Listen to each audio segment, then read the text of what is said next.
नमस्कार दोस्तों। आज हम बात करेंगे 1 अप्रैल 2017 के करंट अफेयर्स की। तो चलिए फिर शुरू करते हैं। पहला प्रश्न है आज का कि राष्ट्रपति प्रणब मुखर्जी ने हाल में ब्रह्मपुत्र महोत्सव का उद्घाटन किया। इस महोत्सव का आयोजन किस राज्य सरकार द्वारा किया जाता है? और इसका जो सही उत्तर है वो है असम राज्य सरकार द्वारा। चलिए थोड़ा सा ब्रह्मपुत्र महोत्सव के बारे में बात करते हैं। माननीय राष्ट्रपति प्रणब मुखर्जी ने 31 मार्च को जो है नमामि ब्रह्मपुत्र महोत्सव का उद्घाटन किया था असम में। और ये जो उत्सव है वो पूर्वोत्तर की जो जीवनदायिनी नदी ब्रह्मपुत्र है उसको नमन करने के लिए मनाया जाता है। ये उत्सव जो है वे 5 दिनों तक चलता है। और इस उत्सव को मनाने का असम राज्य सरकार का जो उद्देश्य है वो सिर्फ इतना है कि जो असम में विभिन्न समुदाय होते हैं उनके आपसी संबंध काफी मजबूत हों एक दूसरे से। आगे बढ़ते हैं, अगला प्रश्न लेते हैं। निम्न में से कहां यूरोपीय निवेश बैंक के प्रथम क्षेत्रीय कार्यालय का उद्घाटन हाल ही में किया गया? और इसका जो सही उत्तर है वो है नई दिल्ली। नई दिल्ली में जो है वो यूरोपीय निवेश बैंक के प्रथम क्षेत्रीय कार्यालय का उद्घाटन किया गया। चलिए थोड़ा बात करते हैं यूरोपीय निवेश बैंक की। यूरोपीय निवेश बैंक जो है वो यूरोपीय यूनियन देशों की एक गैर अलाभकारी, ठीक है, जिसे कि हम नॉन प्रॉफिटेबल ऑर्गेनाइजेशन कहते हैं, गैर अलाभकारी संस्था है। और ये जो है स्मॉल और मीडियम एंटरप्राइजेस को जो है वो लोन प्रदान करती है, ऋण देती है एक लंबे समय के लिए।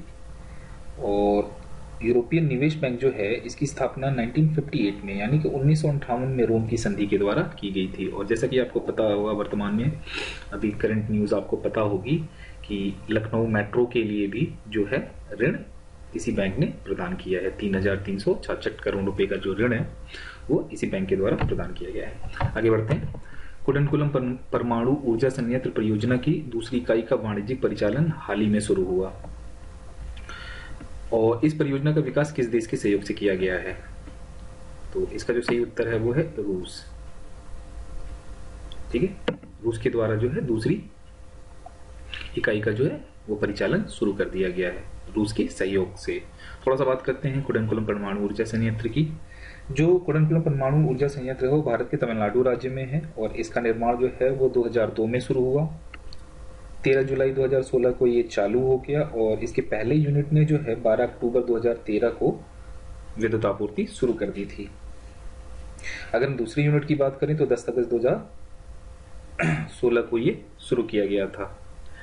दूसरी यूनिट को शुरू होने में इतना समय इसलिए लग गया क्योंकि 14 मई 2014 को जो है वो गर्म पानी के रिसाव होने की वजह से पहले यूनिट में कुछ दुर्घटनाएं हो गई थी, जिसकी वजह से दूसरी यूनिट को शुरू होने में इतना समय लग गया। और ये इसी की वजह से विवादित रहा कुडनकुलम परमाणु ऊर्जा संयंत्र। और इस संयंत्र का जो उद्देश्य वो है 1000 मेगावाट बिजली उत्पादन करना। आगे बढ़ते हैं। चुनाव आयोग ने चुनाव परिणामों की भविष्यवाणी को जन प्रतिनिधित्व कानून का उल्लंघन माना है। यह उल्लंघन जन प्रतिनिधित्व कानून की किस धारा के तहत आता है? और इसका जो सही उत्तर है वो है 126A।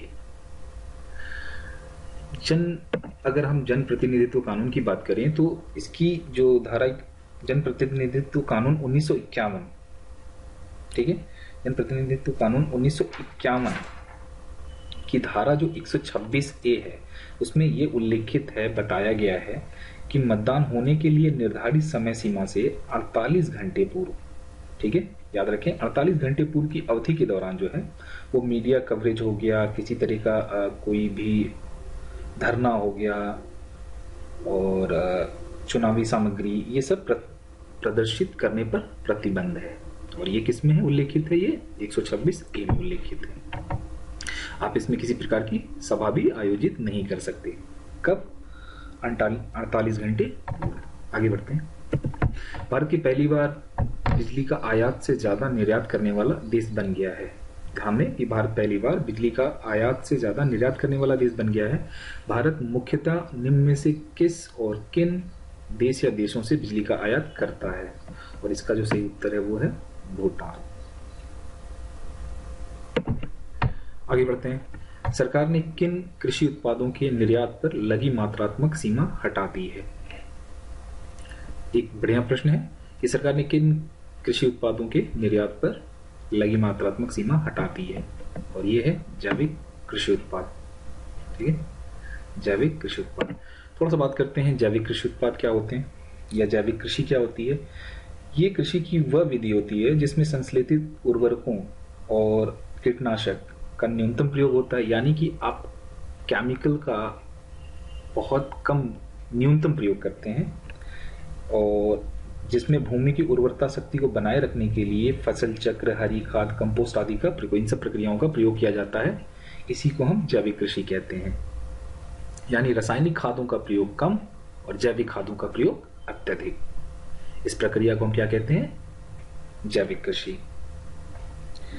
और अगर मैं वर्तमान में बात करूं तो वर्तमान में सरकार के द्वारा जो है वित्त वर्ष 2016-17 के लिए उर्वरकों पर दी जाने वाली सब्सिडी की जो दरें हैं वो तय कर दी गई हैं। ठीक है, इस वित्त वर्ष में 2016-17 में जो सब्सिडी की जो दरें हैं वो तय कर दी गई हैं, जिसके अनुरूप अगर हम बात करें तो फास्फोरस और पोटास के लिए कम सब्सिडी, जबकि नाइट्रोजन और सल्फर के लिए सब्सिडी को बढ़ा दिया गया है। अर्थात सरकार ये चाहती है, इसका मतलब ये है कि सरकार सीधे सीधे चाहती है कि ज्यादा से ज्यादा जैविक कृषि को हम प्रोत्साहित करें, प्रमोट करें, ताकि किसान जो हैं वो अपनी फसलों का निर्यात कर सकें और अधिक से अधिक लाभ कमा सकें। तो दोस्तों ये था 1 अप्रैल 2017 का current affair. Thanks for watching my video.